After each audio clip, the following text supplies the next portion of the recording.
Vamos começar essa nova disciplina fazendo uma oração, agradecendo a Deus. Eu quero pedir para o evangelista Daniel que leve a Deus uma oração e agradecer.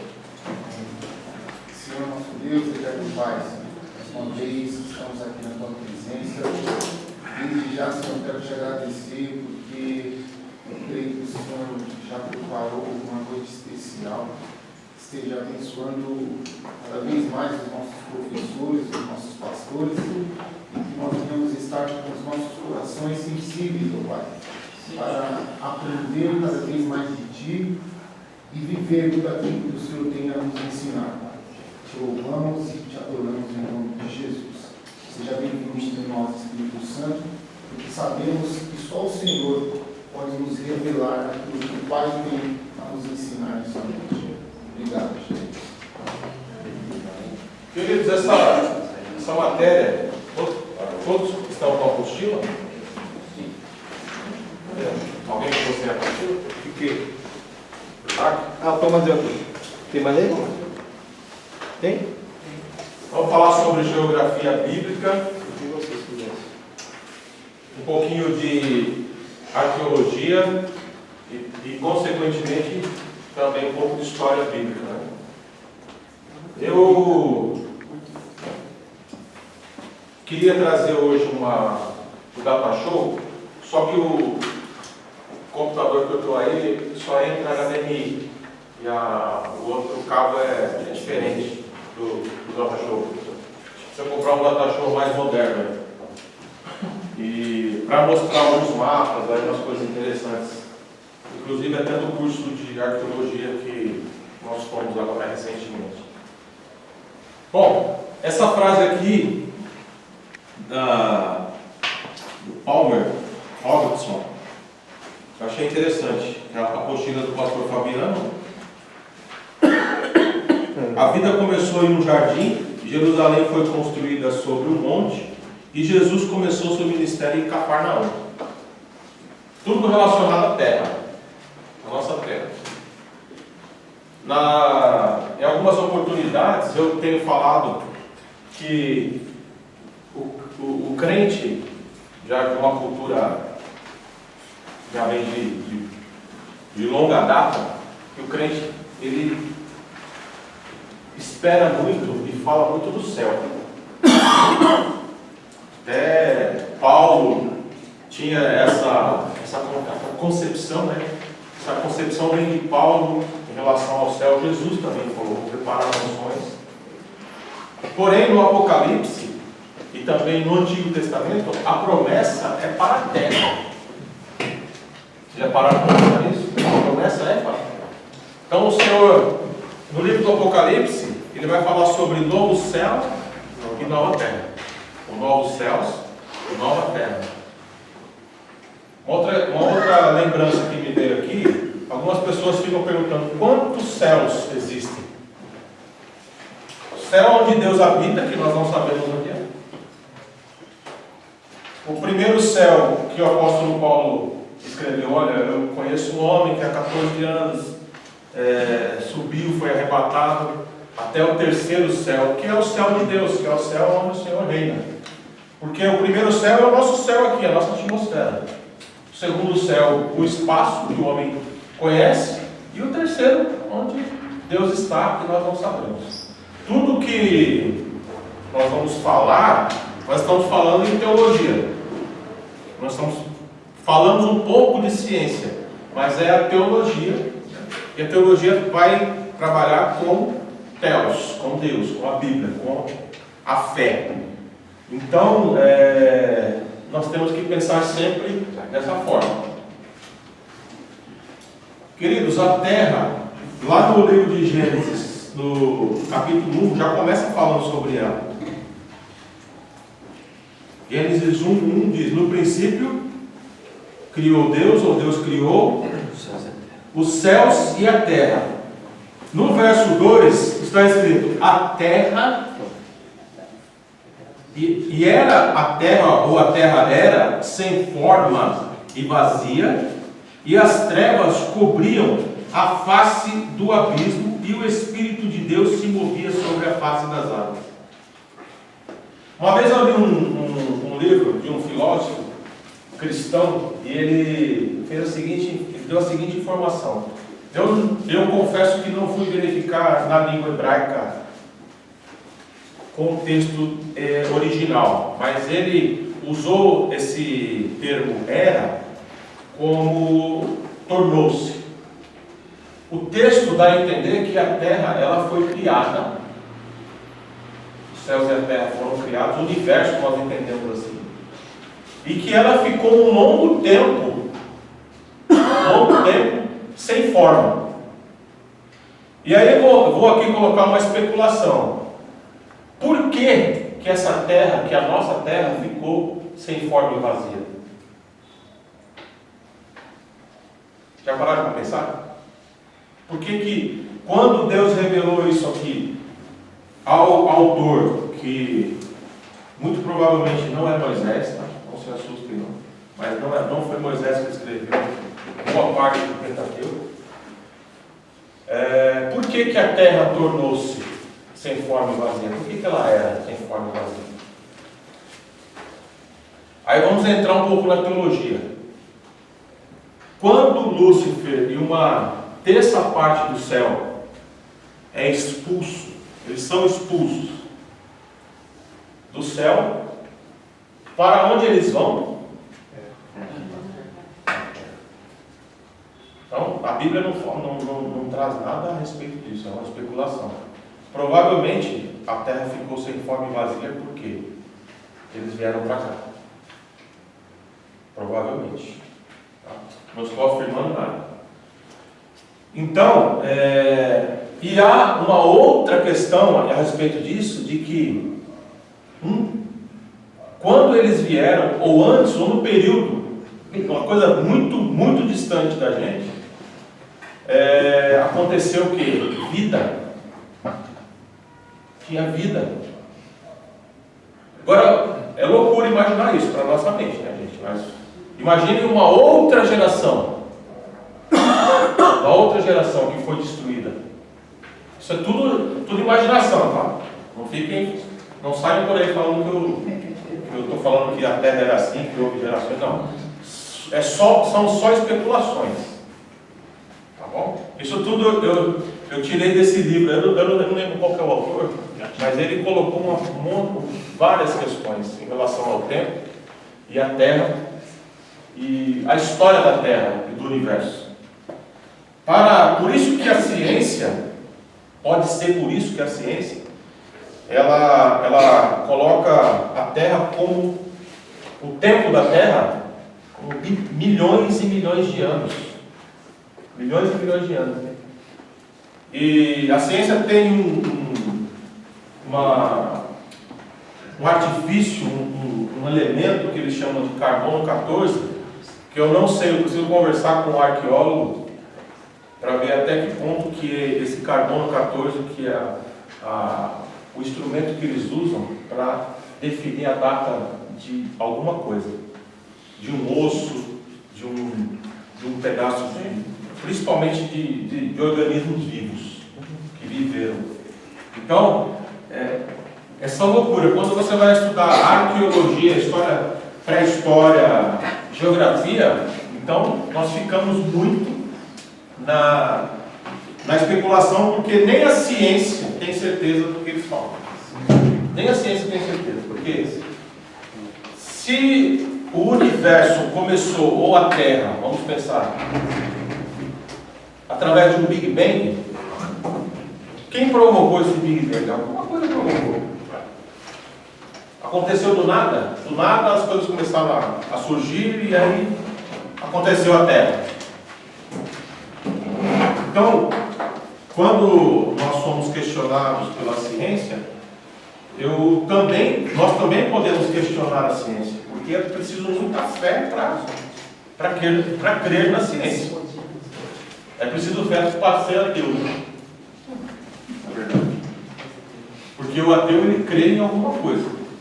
Ele tem fé. Todo homem tem fé. Ele acredita em alguma coisa.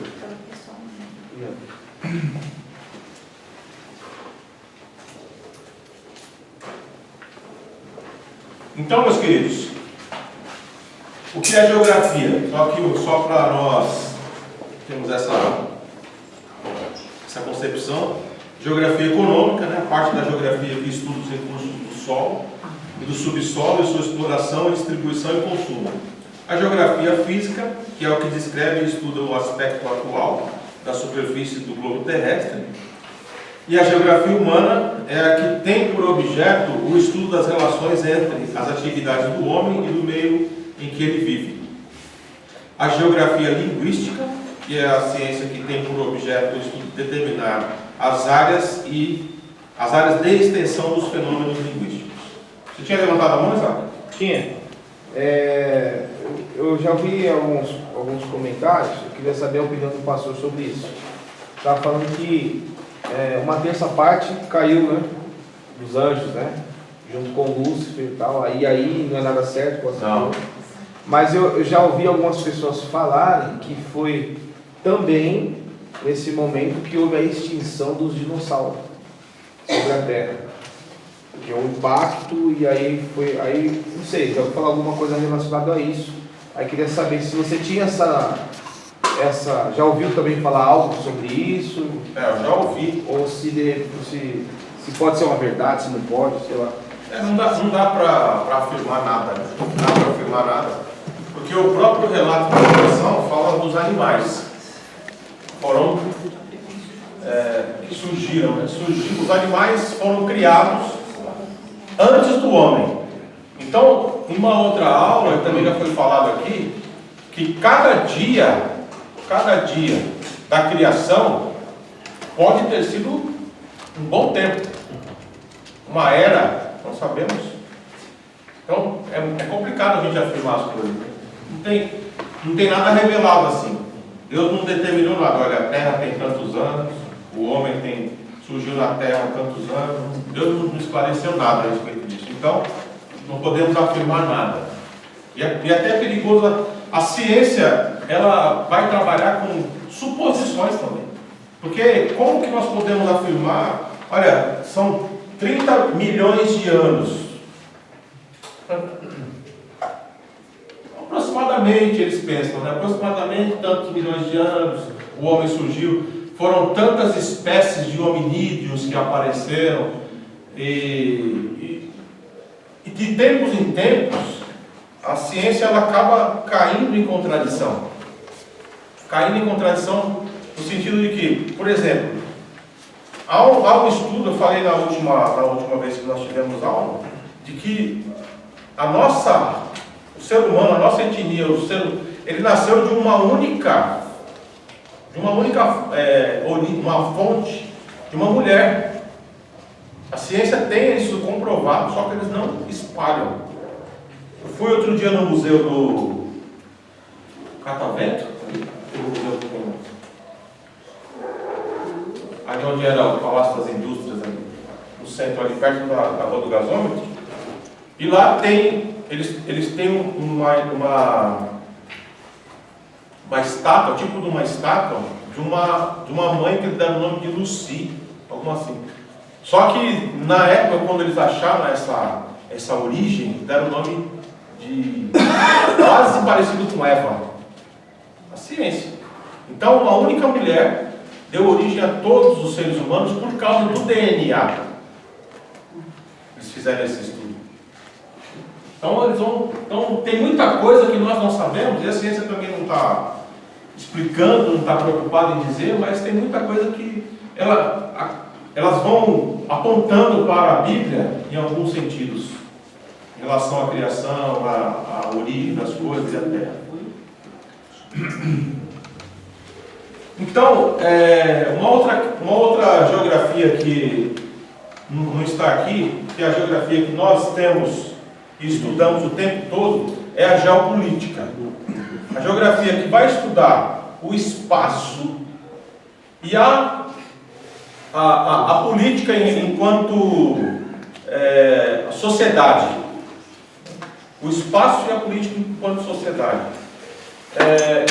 A geopolítica, só a título de curiosidade, ela traz algumas indagações.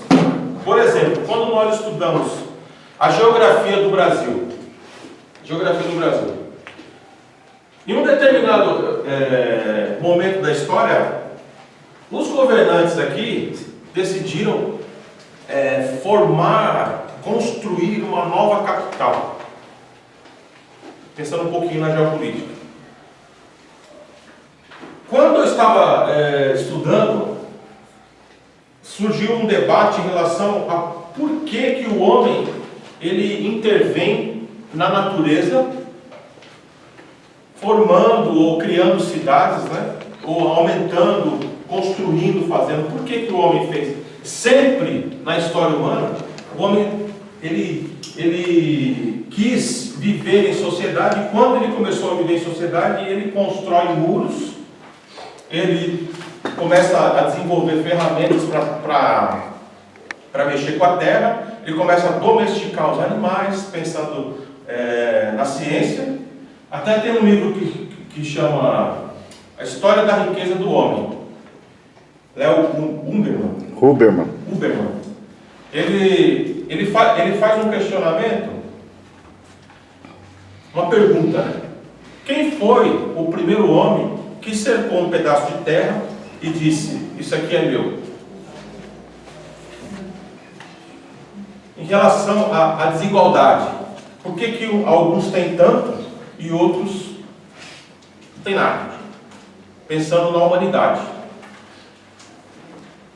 Só abrindo aqui um parênteses, irmãos, o discurso, quando nós pensamos em sociedade, em ideologias, o discurso de esquerda, de uma discussão mais contemporânea, mais moderna, ela surge de Karl Marx. Karl Marx foi um filósofo, um sociólogo, que começou a questionar, bem didaticamente eu vou falar isso para vocês, começou a questionar a questão da exploração do homem pelo homem. Ele viveu num período em que a Revolução Industrial estava muito intensa, muito forte. E na Europa, todos assinaram? Não assinou? Pega a comida lá.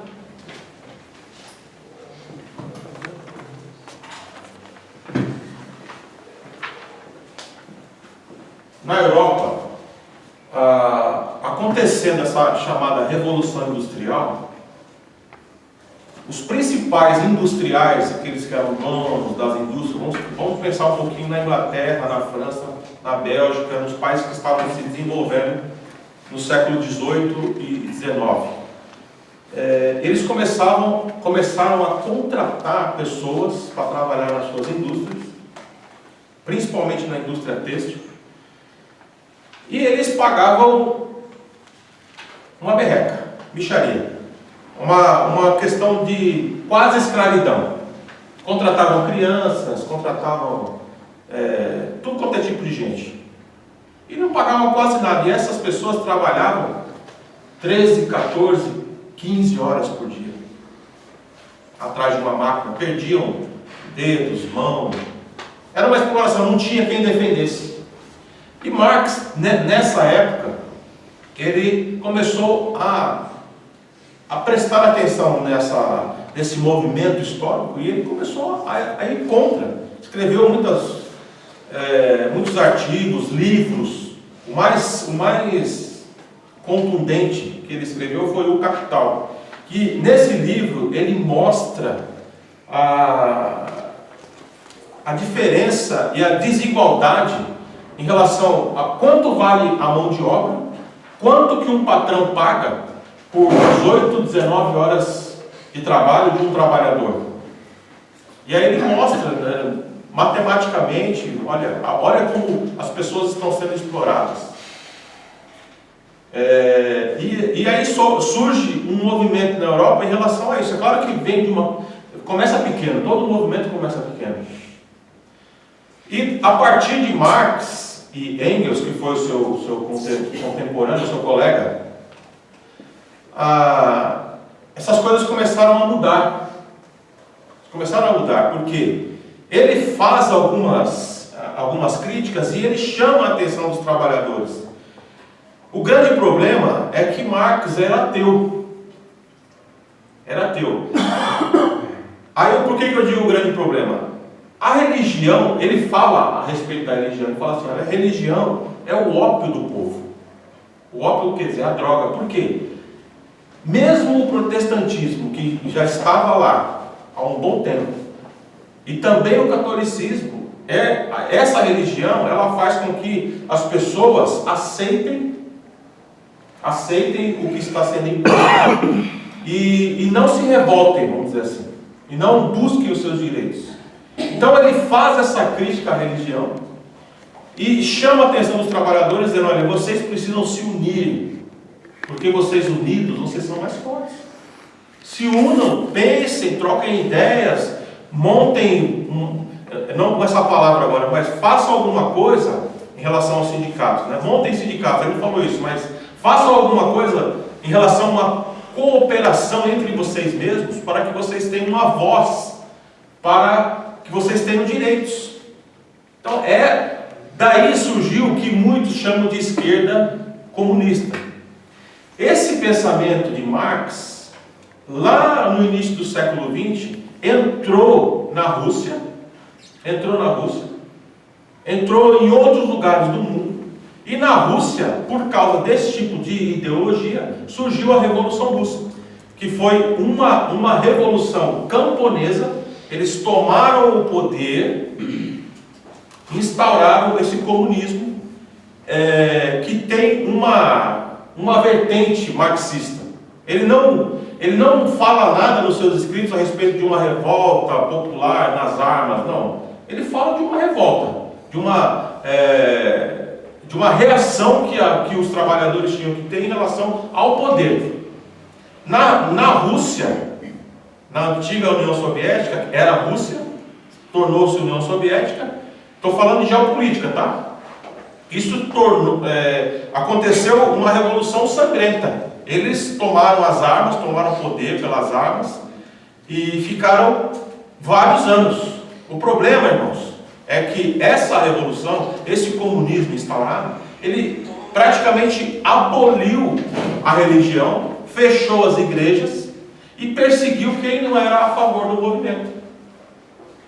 Entende por que o cristianismo, ele tem um pouco a ver com essa palavra de resistência? Porque ser cristão é resistir, sempre.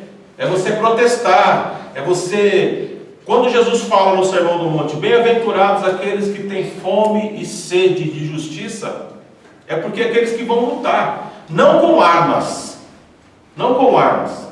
mas com as atitudes, chamando. O que Jesus fez quando ele veio? Ele proclamou liberdade àqueles que estavam presos com algemas, nas cadeias, não, presos em seus próprios mundos, em suas próprias, na sua própria maneira de enxergar a vida, preso pela religião. Veja que paradoxo, Jesus pregou contra a religião do seu próprio povo, porque a religião do seu povo, o judaísmo, na época estava escravizando. Por quê? Por causa da liderança. Vocês compreendem? Agora, o que aconteceu na história? O protestantismo, o cristianismo, vamos pensar em católicos, protestantes, evangélicos, acabam abominando tudo que é ligado à esquerda, tudo que é ligado à libertação, à revolta, porque faz essa ligação com o comunismo, principalmente soviético, que foi um comunismo que matou. Cuba, por exemplo, muitos jovens expõem, né, Cameda, Che Guevara, tudo bem, foi um cara revolucionário, ajudou Fidel Castro a tirar Fulgêncio Batista do poder, que era um homem ligado aos Estados Unidos. O povo, Cuba era como se fosse o quintal dos Estados Unidos. Então eles fazem uma revolução, só que o que acontece? Eles também matam pessoas. Essa que é a grande questão. Eles matam pessoas. Existiu um homem chamado Mahatma Gandhi, que também protestou contra a Inglaterra, que estava invadindo ali a Índia, só que ele protestou de uma forma pacífica. de uma forma pacífica. Ainda que existem histórias assim, bem na periferia, dizendo que ele também promoveu um pouco de violência em determinado momento, mas o que ficou de Gandhi foi que ele falava e pregava a paz. Ele não pregava essa revolta armada, não, ele pregava a paz. Tem várias histórias de Gandhi super interessantes. Ele frequentou um tempo a igreja metodista na Inglaterra, e depois de ter frequentado muito tempo dentro dessa igreja com os irmãos, ele saiu e falou assim: olha, Jesus Cristo deve ser seguido, é um homem que viveu e pregou coisas maravilhosas, mas os cristãos não fazem o que Jesus fez, não pregam e não agem como ele agiu, depois de conhecer os evangelhos. É uma vergonha para nós. Ele foi proibido de entrar em uma igreja porque estava vestido diferente. Essas coisas que a gente precisa. Jesus nunca proibiu ninguém de fazer nada por causa da sua condição, da sua roupa, se era mulher, se era pobre, se era leproso. Não, pelo contrário. E quantos irmãos nossos, né, na história fizeram isso? Acepção de pessoas, fecharam as portas, viraram o rosto. Por isso que a parábola do bom samaritano, ela é para ser meditada todos os dias. Todos os dias nós temos que meditar. Quem é o levita de hoje? Quem é o sacerdote de hoje? Quem é que está passando ao largo daqueles que estão precisando de uma mão estendida? Então, gente, quando nós estudamos a história, a geografia humana, nós percebemos o porquê que existe tanta revolta em relação ao poder. Hoje é diferente. Nós temos que entender que por causa desses homens que lutaram por direitos como Martin Luther King Jr., Mandela, o próprio Marx teve uma contribuição, né, por sua parte de seus escritos, seus livros, a sua forma de entender. Agora, o que nós, enquanto cristãos, como nós temos que enxergar isso? Nós temos que sempre olhar para o Mestre. Sempre olhar para o Mestre. Quando o apóstolo Paulo diz assim, nós temos que ter a nossa mente cativa a Cristo, como eu sempre falo nas palavras, nas pregações, se aproximar ao máximo de como Jesus agiria em determinadas situações, em todos os momentos. Pega Jesus no Império Romano. Quais foram as atitudes de Jesus? O povo da Palestina, o seu povo, estava sendo oprimido por um império. Ainda que esse império não permitiu algumas coisas, até em relação à própria religião, mas era uma opressão, eles tinham que pagar impostos. Muitos grupos, no período de Jesus, se levantaram, protestando, lutando contra o Império Romano. E qual foi a atitude de Jesus? Ele fez a revolução primeiro no interior das pessoas. Essa é a libertação que ele veio trazer. Então, quando você conscientiza as pessoas das palavras de Jesus, as pessoas elas vão agir de uma forma correta em relação à terra, em relação à sociedade, em relação ao próximo. Essa a grande revolução que Jesus veio trazer. É a revolução da não ganância, da não exploração. Se todos os líderes que viveram e aqueles que estão vivendo hoje absorvessem a palavra de Jesus, como seria a nossa sociedade, a sociedade de outros países? Não é pela força, não é pela espada. Ainda que tem uma palavra de Jesus que até mostrei para a Esther, né? Capítulo 22 de Lucas, né? Estão falando ali a respeito da Santa Ceia, depois vocês leem, cara. Aí Jesus fala assim, olha, venda a sua capa e compre uma espada. Aí, mas fica no ar, né? Pode ser que Pedro ali ouviu essa palavra, já comprou a dele ali naquele momento, não entendeu direito se Jesus estava falando da espada literal ou se para comprar alguns rolos aí da palavra, o rolo de Isaías colocado lá. Não dá para. É uma interpretação difícil também dessa palavra. Lucas 22, depois você tem em casa. O pastor, em relação a, o senhor falou, a Revolução Russa, completa 100 anos, né, neste ano? Esse ano. Esse ano. E 1917. uma curiosidade é que o Lenin, que foi o grande revolucionário, né, um dos grandes líderes, a família dele era de judeus. Ele era judeu e a família toda. Tanto é que ele se tornou revolucionário porque o irmão foi condenado à morte, mataram o irmão dele mais velho, e aí sim ele se tornou esse... É interessante. Como o judeu está tão envolvido em tantas coisas. O judeu está em toda a história. O judeu está por todo lado. Igual o capim, né? Está por todo lado. É aquela promessa de Deus sobre a vida de Abraão. Só que tem o judeu, assim como a igreja. A igreja está em todo lugar. Nós, né? Nasce em Israel. Exatamente. Mas e os descendentes? Então, tem cristão para todo lado. Nome. Né? O cara se autodenomina cristão, mas o verdadeiro só Deus conhece. Só Deus conhece, assim como o judeu. A Igreja Católica Medieval condenou o judaísmo, ou os judeus, ao inferno. Porque eles espalharam que os judeus mataram Jesus. Eles não compreenderam que tudo isso foi um plano de Deus. Que Deus vai cobrar sim. Vai cobrar de Anás, Caifás, vai cobrar desses homens aí. Agora, o povo judeu é o povo escolhido. É o povo escolhido. É isso que nós temos que entender. O tempo em que eles reconhecerão Jesus como o Messias vai chegar. E aí nós reinaremos, nós estaremos juntos. Não, mas eu falo Israel e a igreja. Pastor, eu falo em relação a como eles estão envolvidos nas grandes decisões na terra, né? Sim. Em tudo a capacidade dos judeus está envolvida na questão de dinheiro, não questão não, porque eles são muito inteligentes. São. E eles conseguem sempre estar, de uma hora para outra eles renascem e lideram. Você conhece algum judeu pobre? Conheço. O mais pobre que eu conheço é o Silvio Santos. Estou brincando, mas eu não conheço nenhum. Nunca conheci. Mesmo Mas quando tirar, eles se ajudam. se ajuda. Eles chegam, Exatamente. Se morre alguém, eles cada um dá um envelope com dinheiro. Sim.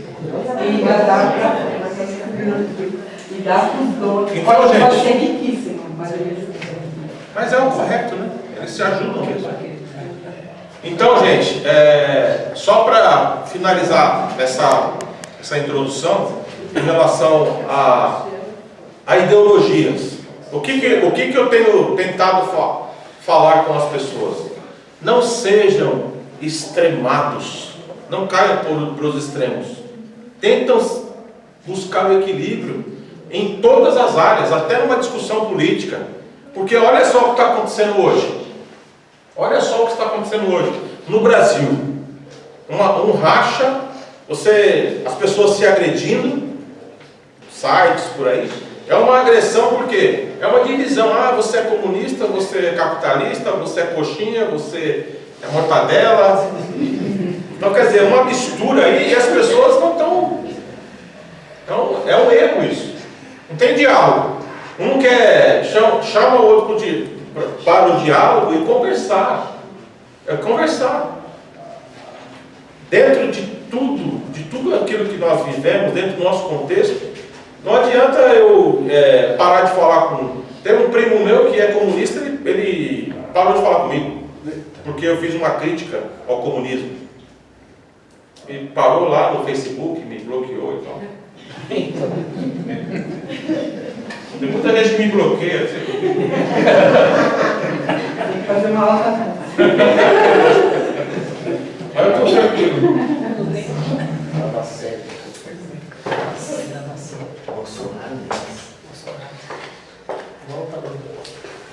Na página 6,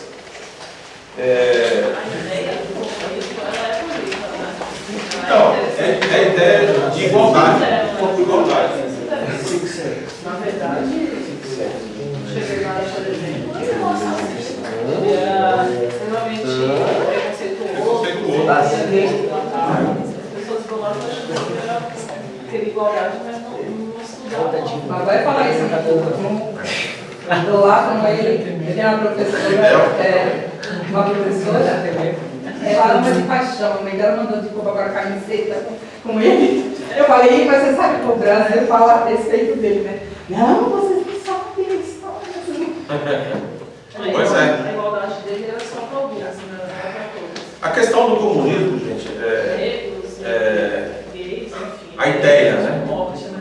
A ideia do comunismo, eu de certa forma, vou colocar aqui como eu penso. Está gravando, né? Eu penso o seguinte, nem todos têm a capacidade, vou colocar aqui de uma forma simples, nem todos têm a capacidade de ser um empresário, de ter o seu próprio negócio. Nem todos, porque a crise do comunismo, ou seja, o comunismo ele aponta para a exploração. E para o comunismo, lá no começo, quem explorava era o dono da empresa, o dono da indústria. Nem todos. Agora, uma vez eu li um artigo de uma socióloga, e ela falava sobre o socialismo utópico. O que é o socialismo utópico? Segundo ela, acho que foi um termo até que ela inventou, não sei. Ela simplificando, vamos supor que a nossa irmã Aidete tem uma grande empresa. Ela tem a capacidade, ela lutou, ela montou sua empresa e ela vai precisar de empregados. Esse tipo de socialismo diz o seguinte, tudo bem, ela foi abençoada, vou colocar nos termos cristãos aqui, para abençoar. Então, ela vai ter o prolabore dela, vai ser uma coisa justa, vai ter a sua casa, o jeito que ela puder comprar, vai ter o dinheiro dela. Só que as pessoas que trabalham para ela vão ter um salário justo. Vão ter um salário justo. Mais ou menos como acontece, por exemplo, nos países nórdicos. Na Suécia, Noruega. Quando eu falo isso numa sala de comunistas, você quer falar dos caras lá que... Não, estou falando. Eu sei que a exploração na América Latina, historicamente, foi triste. Mataram muitas pessoas, mas vamos pensar. Se há essa conscientização, uma pessoa é uma grande empresária, um grande empresário, e ela é distribuidora, ela distribui, ela abençoa, por exemplo, Bill Gates, esses caras ajudam instituições e fazem. E as pessoas que trabalham para a empresa, para ela, são pessoas que têm condições, são salários bons. Você sabe que tem países aí que o salário de um mecânico, de uma faxineira, ele não é menor ou muito menor, é menor, mas não é uma coisa tão longe de um médico, de um advogado, de um engenheiro ou de um grande empresário. É uma coisa que a pessoa vive, ela consegue viver com o que ela ganha. Na Noruega, dizem que o professor ele ganha metade do que um deputado. Então você tá metade. Se fosse aqui no Brasil, o professor ganharia 15 mil. 15, 16 mil. Então, gente, é exatamente isso, porque o comunismo, vamos pensar aqui que vamos fazer uma experiência comunista aqui. Vou passar uma prova e vou dar a nota pela média. Essa é mais ou menos a ideia. Então, nós somos todos iguais, só que o que acontece? Uns estudam mais do que outros, uns se destacam, outros ficam lá, todo mundo vai ter a mesma nota, então para que eu vou estudar? O professor uma vez fez isso numa classe. Vamos tirar a nota pela média. Então, quer dizer, os caras vinham tirando nota 10, os caras... Aí, o comunismo, vamos implantar o comunismo aqui na classe. Então, a nota vai ser a média geral. Então, aqueles que estudaram muito, a média geral, sabe qual foi? 5. Por quê? O que tirou 0 e o que tirou 10. Então, ficou na média 5. Todo mundo. Quer dizer, quem se esforçou... E aí? Essa que é a grande questão. Que muitos criticam, mas se você... quando Jesus fala assim, a parábola do homem iníquo, o que diz aquela parábola? Que Deus, Ele vai ouvir o clamor dos seus escolhidos, que clamam a Ele dia e noite por justiça. Não está escrito isso lá? Então quer dizer, é algo que individual. Você tem, Deus te dá deu essa capacidade, deu essa bênção para cada indivíduo lutar. E Ele vai preparar pessoas, vai preparar o que a pessoa vai precisar, tudo aquilo, para que a pessoa se erga. Eu trabalhava aqui no Jaçanã, até algumas pessoas foram me visitar lá algumas vezes, né? Tinha uma senhora, ela tinha 75 anos, na época, em 2014. Ela saía com um carrinho na rua, pegando papelão e ferro velho. Papelão e ferro velho. Ela entrava na concessionária, ela pediu para o gerente deixou ela entrar. E ela entrava, ela com 75 anos, ela pegava disco de freio e embreagem. E colocava no carrinho, saía. E aí um dia eu fui conversar com ela. Olha as palavras da mulher. Eu falei, tudo bem, ela, tudo bem. Era perto do Natal, a gente fez uma vaquinha para dar um valor para ela. Todos os funcionários da época que estavam lá. Aí eu fui conversar com ela. Eu falava, tudo bem? Ela, tudo bem, graças a Deus, está tudo bem. Deus está me dando força para trabalhar, isso e aquilo. O neto vivia nas drogas. Eu sabia, mas ela não falou nada. Falou que estava tudo bem, que estava batalhando, os problemas, né, ela falava, todo mundo tem problema. E falava, tudo bem, graças a Deus, né? Deus está me dando força para trabalhar. E ela estava catando o papelão e vivendo. Tem uns que reclamam de tudo, né? Exatamente. Então, o que eu estou falando? Que Deus, ele é justo, irmãos. Se a pessoa se esforça, se a pessoa quer sair da situação que está, e quer ouvir a voz do Espírito Santo, ele fala. Ele fala, olha, você está errando aqui, o caminho é aqui, se você quiser, eu estou aqui para te estender a mão. Tocar no coração de quem precisa ser tocado para que você venha receber o que você precisa receber. Quantas histórias nós já ouvimos a respeito disso? Quantas histórias? Então, é sempre bom refletir nisso, mas a minha história, a sua história, ela tem que ser parâmetro para outras pessoas. Outras pessoas têm que olhar para nós e falar, poxa, tem como sair da situação que eu estou. Tem como. O incentivo, né? Sair da nossa boca, olha, chega perto de alguém que o Senhor tem tocado, chega junto, olha, o que eu posso fazer? O que eu posso fazer? Ontem eu estava falando com o pastor Amauri, que é da nossa igreja lá de Franco da Alta. Ele falou, eu estava no sertão do Piauí. Sertão do Piauí. E andando ali, fazendo as missões, né, que nós contribuímos aqui todo mês, eles estavam lá. Ele falou, eu cheguei num vilarejo. O sertão do Piauí é mais ou menos como o Velho Oeste. Tem nada, eles são largados lá, o governo não está nem aí, muito sem água. A gente ouviu muito falar sobre a seca no sertão no século XX, mas ainda existe. Ainda existe, aqui não está sendo muito propagado. Ainda existe fome e miséria no nosso país. Ele fala nosso próprio país, esse é o país. Nosso próprio país ainda existe miséria e fome e pessoas com sede. E o que nós estamos fazendo?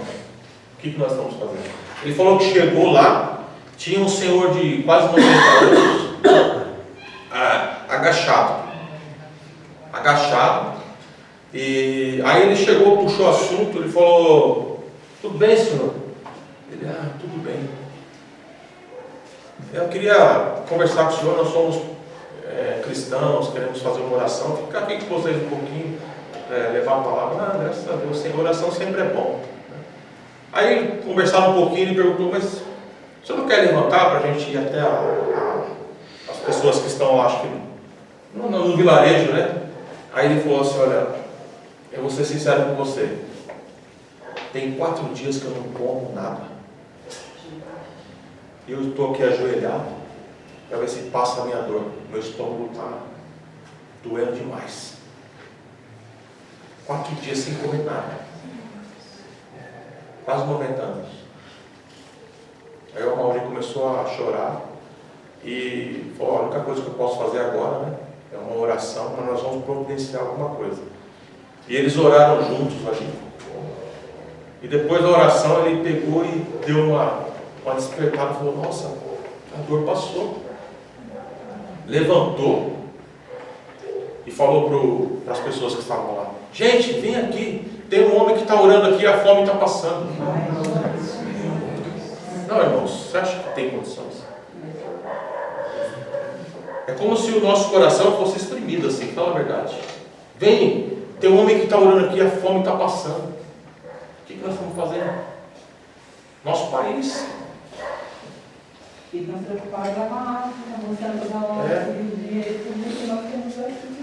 Gente. Assim, nós estamos fazendo um pouquinho, né?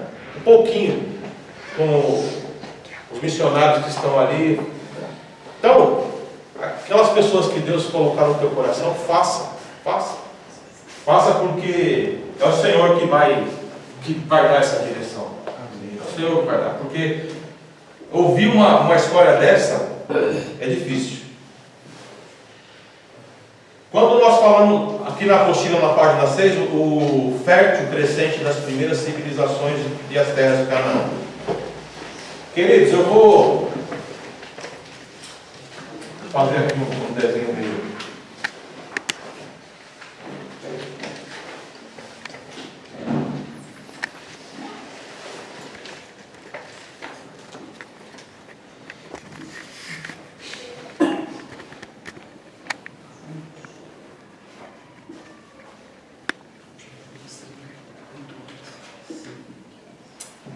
É um rabisco aqui, mas é para vocês memorizarem o mapa mundi, tá? América, Europa, Ásia e aqui Oriente Médio. E aqui a África.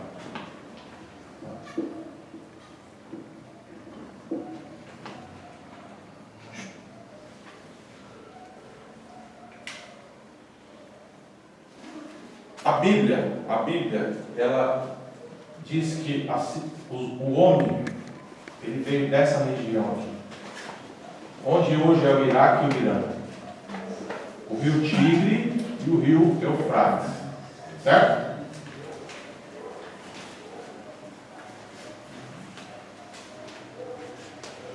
E é mais ou menos aqui esse mapa. Na próxima aula eu quero ver se a gente consegue trazer uns mapas aqui, para ficar mais lúdico na nossa mente, essa questão da geografia. Biblicamente, o homem surge nesse local. Nós tivemos lá no curso de arqueologia, e eles falaram um pouquinho sobre o Éden. O Éden, ele, biblicamente, nessa região aqui, certo? Entre 4 rios que estão aqui descritos na palavra do Senhor, mas os principais rios são o Tigre e o Eufrates. Nós não sabemos se Deus levou o Éden, provavelmente ele tirou o Éden da terra e levou, e ficou essa região aqui que chama Mesopotâmia, terra entre rios. Esse é o significado da Mesopotâmia, terra entre rios. Então, esses 2 rios aqui. Ô Kid, aquela aula que você teve a respeito de Gion. Rio Pison e Rio Gion. Rio Pison e Rio Gion. Que está lá em Gênesis. Sim. Ele fala que o Gion é a fonte de Gion, é a nascente do Rio Gion. Então ele, fazendo uma regressão arqueológica, ele fala que o Éden era em Jerusalém. Ele afirma que o Éden é em Jerusalém. O Éden em Jerusalém? Em Jerusalém. Não, mais para baixo. Isso. Não é entre rios. Não, é porque, até porque fala a leste do Éden e tal, tem um... toda essa região era o Éden, certo. Mas aí fala a leste do Éden, então tem esse, ele fala então, disso. mais ou menos aqui em Jerusalém. Isso. Né? Ele, segundo o que eles creem, que ele passou, ele falou que com certeza um dos limites do Éden é em Jerusalém. Nas campinhas daqui, do Ló estava lá. Alguém pega um pouquinho de água, por favor, para mim? Queridos, então na Bíblia, falando de terra, nós temos um período antes do dilúvio e o período do dilúvio. Certo? Período antes do dilúvio. É um período que muitas coisas são incertas, assim, em relação a datas, a lugares. Aí vamos pensar sempre depois do dilúvio. Vamos pensar sempre depois do dilúvio. Há uma especulação, mais uma, tá? De que o dilúvio, ele não aconteceu na terra inteira. Que ele foi principalmente nessa área da terra aqui. Vocês analisando um mapa mundo, vocês memorizem aí, claro que o desenho está horrível. Mas o Brasil, ele encaixa na África, no continente africano. Já lembraram da figura do Brasil? E o continente africano. Não sabemos se foi exatamente no período do dilúvio que essa separação aconteceu. É como se a terra fosse uma coisa só, e no dilúvio Deus fez com que a força das águas levasse o nosso continente para cá e uma parte da Oceania e da Ásia para lá. Geologicamente é provado que todos os continentes eram só, né? A Pangeia, todos os continentes eram juntos e em um determinado momento as placas tectônicas separam. Né? A ciência dá a sua explicação. Essa é a explicação da ciência, né? De eras, né? Uma era determinada, as placas se separaram. Mas quem provocou provavelmente foi o próprio Criador. Pastor, ali tem uma região, algumas regiões do mundo, que nem Minas Gerais, que tem aqueles montes que parece que foram marcados com água, sabe? Que parece umas plataformas assim, que tem várias marcas de água. Sim. Nos Estados Unidos também tem o Grand Canyon, né? Grand Canyon. Então, e eles falam que alguns lugares desses provam que houve água salgada. A marca que eles têm naquela lá é água salgada dentro desses canyons, né? Tanto é que em Minas Gerais mesmo tem aqueles montes, parece que a água foi baixando, sabe? Entendi. E eles têm isso que falam desses canyons que foi água salgada que chegou até ali. Tanto é que a vegetação que marcou, porque a água salgada acaba matando a vegetação, né? Sim. Um dos grandes mistérios é essa questão do dilúvio. Então, nós não sabemos se foi por toda a terra ou se foi uma parte da terra. Não sabemos. Mas que aconteceu, aconteceu. Por quê? Lá no Monte Ararat, onde a arca pousou, fica na Turquia. Descobriram lá uma grande embarcação. Descobriram no Monte Ararat uma grande embarcação com aproximadamente 5.000 anos. Ela está ali. Isso é a ciência, a arqueologia descobriu. Então, que o dilúvio aconteceu, aconteceu. E essa separação aconteceu, que é muito clara aqui a terra, né? A junção da terra aqui, da África com o continente americano, principalmente na parte de baixo. Então, vamos pensar no período pós-dilúvio. E propriamente no dilúvio, que é uma história muito interessante. As medidas da arca. Tem um homem aí que parece que é da Holanda. Ele fez uma arca igualzinha, com as medidas da primeira arca, a única arca. Da primeira foi uma reprodução. Então ele fez e parece que essa arca vai vir para o Brasil. Eu li uma reportagem dizendo que essa arca vai vir. Então ele fez do jeito que a Bíblia coloca.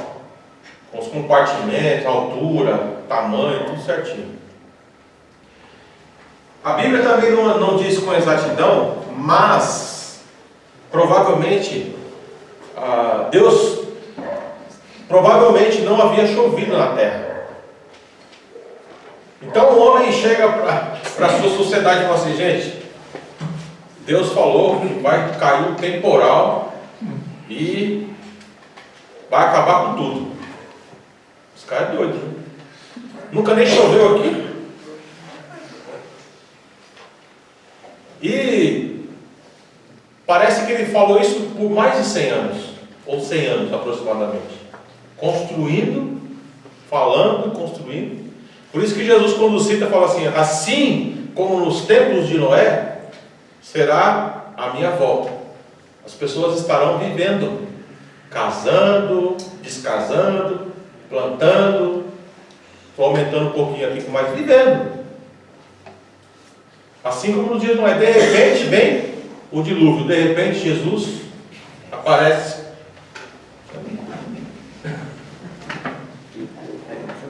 Aí uma coisa importante aqui, tá? Mas já falou que não vai acabar em água, então. Não, em água não. Fica tranquilo. Não está chamando de arco-íris, mas não. Ó, mas tem na Bíblia, viu? As atuais. Essas atuais são heréticas. É. É o arco da aliança. Só lembrando uma observação que eu fiz na última aula. Eu só a respeito das chaves, né? Lembra das chaves? Que eu falei das chaves. O que eu falei é o seguinte: na Bíblia não tem nada escrito que Jesus tomou a chave de Satanás, porque ele nunca teve chave nenhuma. Porque tem até um hino que fala isso, da Lagoinha. Tem até uma encenação que Jesus tomou. Isso não tem na Bíblia, mas Jesus tem sim as chaves da morte e do Hades. Apocalipse, capítulo 1, verso 18 fala: eu tenho as chaves da morte e do Hades. Então, eu estou falando em relação a tomar a chave de Satanás, que ele desceu ao inferno, que ele pegou a chave. Isso não tem na Bíblia. Efésios vai falar que ele desceu às profundezas da terra. E não dá mais detalhes. Trouxe o cativo, mas não dá detalhes. Escatologia é complicado. Tá certo? Ele está com a chave. Então fica. Queridos, então, a questão aqui do pós-dilúvio é que às vezes a gente fica pensando, né? Como que esses tupis guaranis vieram parar aqui? Como que esse povo veio parar aqui? Quando os portugueses e os espanhóis vêm para cá, e eles, os costumes, tudo, por que eles vieram parar aqui? Eu vou falar em relação à Bíblia. Vocês sabem que depois de... Quais foram os filhos de Noé? Sem. Cã, Cão, Jafé. Então, segundo a Bíblia, a humanidade, ela veio desses homens aqui, certo? E de suas mulheres, eles começaram aí uma nova povoamento, vamos pensar assim. Começaram um novo povoamento. Então, há um estudo que diz que o Sem, ele foi para a região de Canaã.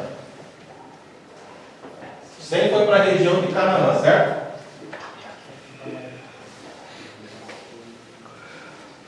Que é onde tem a Palestina, Judá, Israel, tudo aquilo ali. Daí vem o nome dos povos semitas,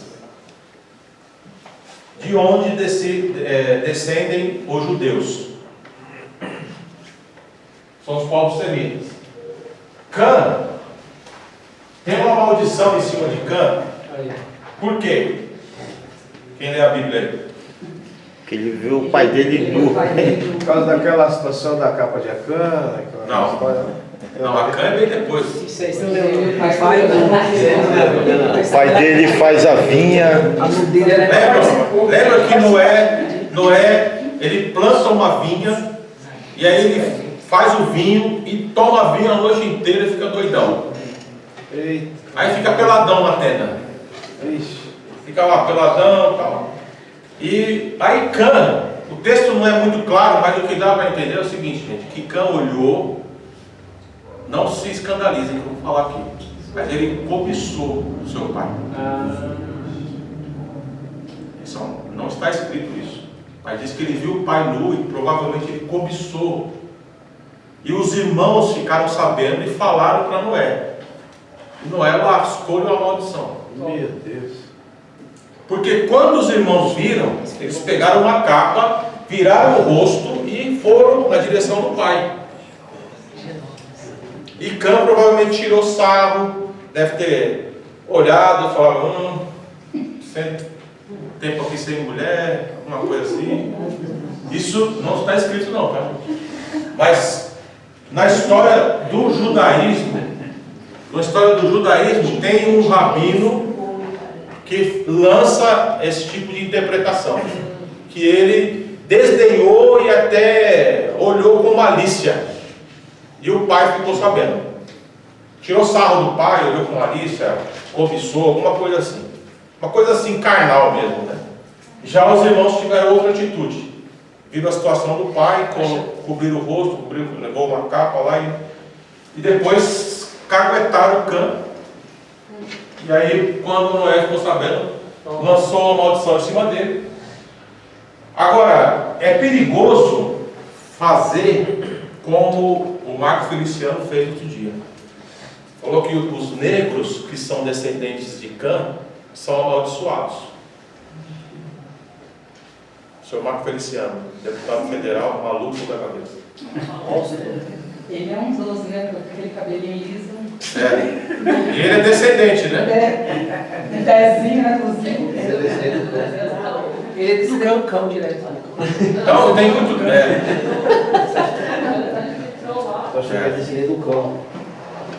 Esse mesmo Marco Feliciano, vou abrir aqui um parênteses, tomem cuidado com esse tipo de pregador, viu, gente? Tomem cuidado.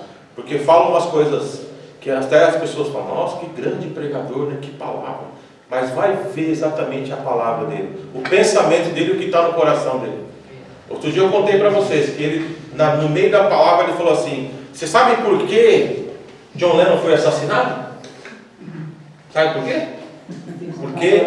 Porque um dia ele falou que os Beatles eram mais famosos que Jesus Cristo. Você acha que Deus vai estar preocupado com o que o John Lennon é? Vai matar o homem porque ele falou isso? Sabe por quê? Então, ele sabe, no meio da palavra, um dia, irmãos, e o povo lá, glória, aleluia.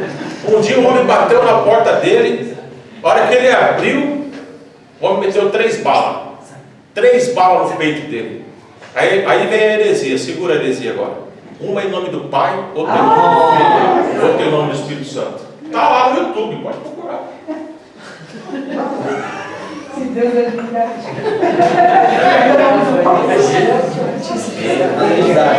Eu ouvi com meus próprios ouvidos.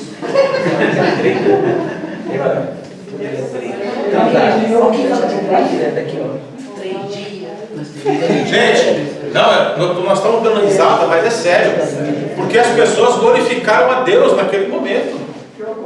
Que Deus é esse que eles estão glorificando? Que pregador é esse? Que fala a interpretação dele em relação aos negros, a maldição está sobre os negros, porque são descendentes de Cã. Mas aí no caso a conta é dele, né?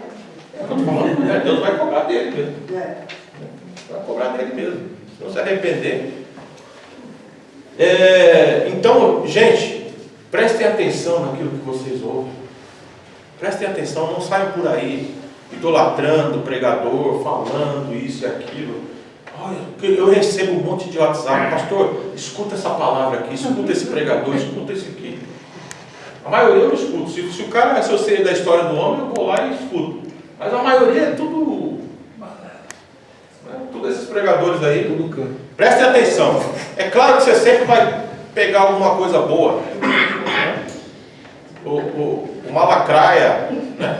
O Malakraia um dia pregou contra essa teologia da prosperidade macabra que eles estão pregando hoje. Um dia ele pregou contra. Pode ver a pregação dele nos anos 90. Hoje ele tem a unção dos 900. Está junto com os caras. Mas antes, O Malafaia, só terminar. antes ele respeitava o sogro partiu de uma Valente. Ainda bem que eu respeito meu sogro. Valente. Tira foto com o político, apoia um monte de gente aí que. E ainda diz quem quer lhe dar dinheiro. Falou assim, se eu sou homem de Deus, você está amaldiçoado e nunca mais você vai A lembrar. Genor Duque. O que é Eu sou. Então é assim, é um monte de balaca por aí. Queridos, só para a gente fechar essa questão aqui, Ezequiel, capítulo 18, é um capítulo. Depois eu recomendo. Cadê? Depois não, recomendo agora. Leiam Ezequiel, capítulo 18, que o profeta ele vai falar sobre maldição. Ele vai falar sobre maldição de família, de geração.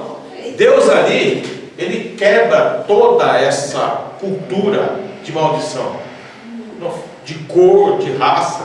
Ele quebra, porque ele fala, se os filhos pecaram, ou se os pais pecaram, o filho não vai pagar. Se uma geração, se uma determinada nação pecou, pode se interpretar assim. Deus não vai, se Cã ou Caim, eles pecaram, Deus não vai atribuir ou vai amaldiçoar uma geração por causa disso. Então essa questão de raça é uma idiotice, é um discurso idiota e para não acho outras palavras. Não cabe. Então vamos lá. Sem, Cã e Jafé. O Cã, ou Cão, ele foi para a região da África, segundo os estudiosos. E Jafé foi para a região da Europa. Essa parte de cima aqui. Agora, não me perguntem como os índios vieram parar aqui. Porque é só uma outra especulação, tá, gente? Os descendentes de Jafé, ou até mesmo os descendentes de Cã, que podem ter migrado para o norte, porque eu acho que eu li aqui na apostila do pastor Fabiano, que alguns dos povos cananeus, um dos povos cananeus, que são descendentes de Cã, eles tinham a aparência dos homens da Mongólia, os mongóis. Depois nós vamos ler aqui. Então, provavelmente, a imigração veio para cá, para a África, foi subindo em Ásia, e assim como os vikings, muitos anos depois,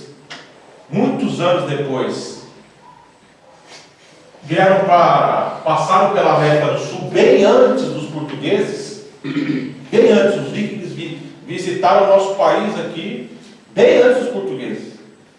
Provavelmente navegaram ou, de alguma forma, esses povos vieram para cá e começaram a habitar as Américas e também a região da Austrália, na Oceania e outras ilhas, né? São várias ilhas no Pacífico, vários lugares. Então a população foi crescendo, mas que nós, biblicamente, nós sabemos que de 3 famílias. 3 famílias. Cada homem, eu imagino assim, ele se adaptou ao clima e à terra do lugar onde ele estava. Por exemplo, os homens do norte são brancos, os olhos claros, porque não tem sol. Eu não aguento tomar sol. Os africanos, eles têm uma estrutura, se adaptaram à terra, o cabelo, né? cabelo para segurar ali o sol, a pele, tudo diferente. E depois vieram as misturas. As misturas aí que vocês lembram na escola, né? Mameluco, cafuso. Tô deixando os cafusos. Tudo bem? Então, mas como eu disse, todos nós descendentes de um só. De um primeiro ser humano.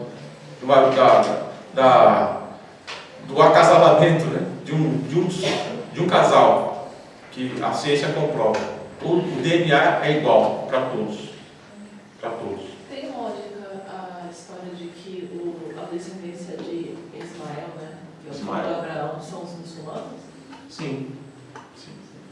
Porque quando você lembra que existia uma promessa, está aqui na Bíblia, né? A respeito de Ismael, que ele também seria o pai de uma grande nação. Então são os árabes, e a maioria dos árabes são muçulmanos. E fazem parte dos semitas. Semitas, povos semitas. Daqui vieram os judeus e principalmente os árabes. Não, principalmente os judeus e os árabes, né? E outros povos também. Os persas hoje, aonde existe o Irã hoje, um dia foi Pérsia, a Pérsia. E eles não se misturam com os muçulmanos. Parece que é tudo igual, né? Mas eles têm uma outra linha. Eles são de origem persa. Ismael, os árabes, todos os povos árabes são descendentes de Ismael. Eu vi um programa, acho que na Globo Repórter sobre a Pérsia, e é bem assim, absurdo. Até a questão do turismo. Eles vão até uma parte, chega lá para atravessar, é outra pessoa que recebe, por exemplo, um motorista vai lá com a guia turística, eles não podem atravessar, eles não podem falar com o outro. Aí chega lá, os turistas descem, vão para lá, e lá tem outro peão dessa, que vai receber, eles não falam com o outro. São os absurdos, né? Eles trabalham como se fosse no mesmo lugar, mas eles não podem se falar. São absurdos. É coisa estranha para... Essas divisões, irmãos, a gente não entra na nossa mente. Porque a gente pensa como Cristo. Entende? Por isso que é um absurdo. Não tem diferença. Nós não olhamos assim, esse é menor, essa é raça inferior, não existe isso. Não existe. Coração brasileiro. Mas todos deveriam ser assim, né? Então aqui no período pós-diluviano vai falar sobre os filhos de Noé. Se estabeleceram na mesma planície do Sinear, neto de Cão, o Nimrod, que a Bíblia fala, começou a ser poderoso na terra, dando início a um princípio de reino que foi Babel. Ereque, Acade e Cainé, na terra de Sinear. Desta terra saiu também Assur, filho de Sem, que se estabeleceu na terra do Tigre. Mais ao norte edificou cidades de Nínive, Rebote, Recém e Calá. Aqui é uma clara corrida para o controle da terra e do poder. Então, ele está dizendo aqui que desses homens saíram vários povos, né? De Cã e Sem principalmente, são os povos bíblicos que a gente conhece, que vieram para a região da Palestina, da Mesopotâmia, desceram aqui até uma parte da África. Então, desses dois homens aqui, dessas duas gerações aqui, e praticamente todos os povos da região que a Bíblia, né, trata mais, são descendentes. Não fala do Jafé, né? Não falamos de Jafé, porque historicamente ele migrou para o norte. Quem perguntou? Historicamente ele foi para cá, migrou para o norte, aqui nessas regiões, né, que até essa questão que eu falei do homem que se adaptou à terra, os brancos, os vikings, que moram no norte, no frio, né, se adaptaram, a cor da pele ficou mais branca, né, a cor dos olhos, então, são adaptações em relação à terra, né, à própria terra, certo? Os índios têm também a característica da terra, né, a pele morena, o cabelo liso, mas bem cheio. Então são características das raças aí, né? Os geógrafos e os historiadores não falam mais raças, falam etnias. Os sumérios, a escrita mais antiga descoberta pelos arqueólogos corresponde aos sumérios. Desse idioma, provavelmente corresponde ao idioma universal, empregado antes da confusão das línguas, associado à Torre de Babel. A ciência também comprova que o alfabeto dos sumérios foi o primeiro alfabeto a existir. O sumério é um povo que desapareceu, tornando-se assim uma comunicação fácil e rápida, dando uma forma de poder única ao ser humano para o seu próprio poder. Aí ele vai falar sobre os semitas, da região da Mesopotâmia, de onde Deus chama o pai da fé, Abraão, Ur dos caldeus. Quando falamos em caldeus também pensamos em babilônios. Na antiguidade, gente, muitas civilizações, muitas nações, né, foram poderosas, como os fenícios, os sumérios, os próprios egípcios, e vários povos que habitaram a parte de baixo aqui de Israel e também a parte da Mesopotâmia, os assírios, os sumérios, vários povos. Eles formaram ali, naquele período, grandes nações e conquistadores. Agora, uma coisa que a gente tem que parar um pouquinho para refletir e sempre pensar nisso. Por que as guerras acontecem? Por que as guerras acontecem? E aconteceram na história humana? É sempre por causa do quê? De terra, de conquista, terra e poder. Até a última guerra, a principal última guerra foi por causa do quê? De poder, de conquista de terra. Hitler queria conquistar a Europa, assim como Napoleão quis no século XIX. Então, a Espanha quer separar da Catalunha, quer dizer, a Catalunha quer separar da Espanha, né? Sim, aí não é tanto a questão de poder, mas uma questão cultural ali, né? Mas tem a ver também, mas não é tanto por causa de, porque é uma briga histórica de autonomia, né? Autonomia, de língua, diferente ali. Mas as guerras elas acontecem, na antiguidade não foi diferente. O Egito, a Síria, próprio Israel, a história de Israel ela é diferente por quê? Porque há uma promessa, Deus prometeu, mas vejam só como são as coisas, irmãos. Deus promete uma terra a Abraão, os seus descendentes vão para o Egito, ficam lá anos e anos, 400 anos, como a palavra diz, e Deus havia prometido, mas o que tem que acontecer? Eles têm que lutar pela terra. Guerra, por causa da guerra, por causa da terra. Terra, estabelecimento na terra, guerra. Ela falou o quê? Eu falei que hoje não é diferente. Sim. Hoje a guerra é mais psicológica, né? Psicológica. A Coreia do Norte solta um foguetinho, aí os Estados Unidos falam, vou soltar outro daqui. Porque se soltar um foguetinho que os caras têm, hoje acabam com tudo.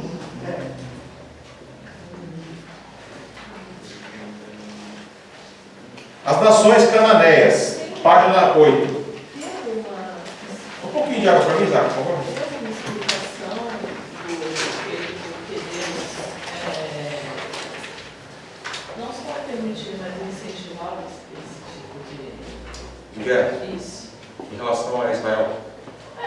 Tudo, né? O povo de Israel sempre ia conquistando. Deus estava à frente, mas ele sempre. É um incentivo, né? Deus dava até a ordem para matar todo mundo. Isso, exatamente. Então, não existe nada claro em relação a isso, mas o que se entende dentro da teologia histórica é que Deus, na sua soberania, ele enxergava muita idolatria. Muita idolatria. Esses povos todos eram idólatras. E aí estou falando da soberania, que Deus olhando lá na frente, já vendo que as gerações não iriam se voltar a Ele, né? É uma explicação, pode acontecer outras coisas, né? Não sabemos exatamente o porquê, mas que existia idolatria e das coisas que Deus mais abomina é a idolatria. Até no meio do povo Israel tinha. E todos que idolatraram, naquele período, morreram. Então, hoje você vai falar assim, não existe idolatria hoje? Claro que existe. A gente fala o povo de Deus, a nação, Israel e tal, mas todos vieram de Adão e Eva. Então, todos seriam. Mas existe o povo escolhido, né? Quando Deus chama Abraão, e por causa da promessa de Abraão, depois de Abraão, que naquela palavra que Deus fala, olha, por tua causa serão abençoadas todos os povos ou famílias da terra. Eu entendo que essa promessa, ela se cumpre em Jesus Cristo. É quando ele, na cruz, ele fala, está consumado. Todo o plano de salvação está consumado. Aí se cumpriu essa promessa de Deus. Porque em Jesus, né? E antes disso, todos são atraídos. E antes disso foi o Ló. Ló, mas o quê? Ló é o sobrinho de Abraão. Não, eu não sei se eu vou de nome, que também Deus ia destruir e ele pediu. Abraão pediu Não. o Sodoma. Não, o Moisés, que a esposa dele até morreu. Mulher de Ló. Isso, Ló. Então, por causa de Ló, Deus também. Mas ele pediu para Ló sair, né? Isso. Abraão começa a ter uma conversa com Deus, aí Deus fala, por causa de um justo, eu não destruiria, ou mais pessoas. Aí mas chega um momento que Só sobrou. só o Ló e é melhor sair um do que mas aquele contexto ali, muitos indicam que é por causa a razão principal foi o homossexualismo. Mas historicamente também foi por causa do homossexualismo, mas é que eles eram uma nação que explorava muito o outro. Injustiça social era muito forte. Isso eu estou me contando. E também o homossexualismo, que é uma abominação. O Antigo Testamento, o livro de Levítico, no Antigo Testamento é muito contundente em relação às relações ilícitas, né? As ordens que Deus dá ao povo de Israel em relação não só ao homossexualismo, mas a relação de homem com animal, de homem com a sua própria tia. Então, essa dúvida que eu tenho também, quando passou a ser abominação? Porque eu imagino que se começou Adão e Eva, eu imagino que Eva... Começou no chamado, né? Na ida, quando Deus começa a estabelecer a lei. Eu imagino que ela deve ter tido relação com os filhos, né? Eva? Será Adão e Eva? Provavelmente eles se relacionaram com suas irmãs, não com a mãe, provavelmente com as suas irmãs. Enfim, foi uma permissão do momento. Depois há uma proibição, Depois há uma proibição. Mas até o tempo de vida era muito diferente. Nesse período as coisas eram bem diferentes, bem diferentes. Teve algumas permissões até Deus colocar ali um código de lei para que as pessoas seguissem. Ele começa com Israel, a partir da entrada na Terra Prometida. Porque tem algumas pessoas que acreditam que, não sei se em Adão e Eva, mas que teriam outros planetas, outros povos. E eu já me cheguei a me perguntar se eles tiveram relação com os povos irmãos ou se com esses outros povos, né? Porque na Bíblia também se esses outros povos, né? Os filhos de Deus. Bom, isso daí é um tema bem, como é que eu posso dizer, bem polêmico. Mas é baseado naquela passagem que fala assim, que quando ele saiu e casou com mulheres, casou de Deus. Isso. Não fala que ele não fala exatamente assim, não. Ele fala que ele teve relações com a sua esposa e virou uma geração, né? Mas não fala com a banda de lá, não fala. Com a banda de lá, não me lembro. Não, fala de uma mulher. Uma mulher. Não, eu estou dizendo assim, não fala mulher, fala uma mulher. Pode ver o texto. Uma mulher. Mas da banda de lá eu não me lembro essa palavra.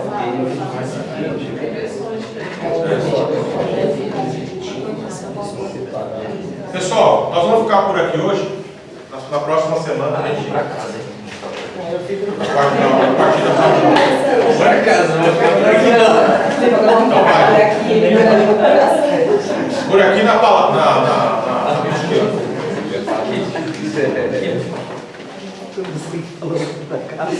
Quero pedir para o Rafael, por favor, fazer uma oração para a gente terminar. Fecha um pouquinho.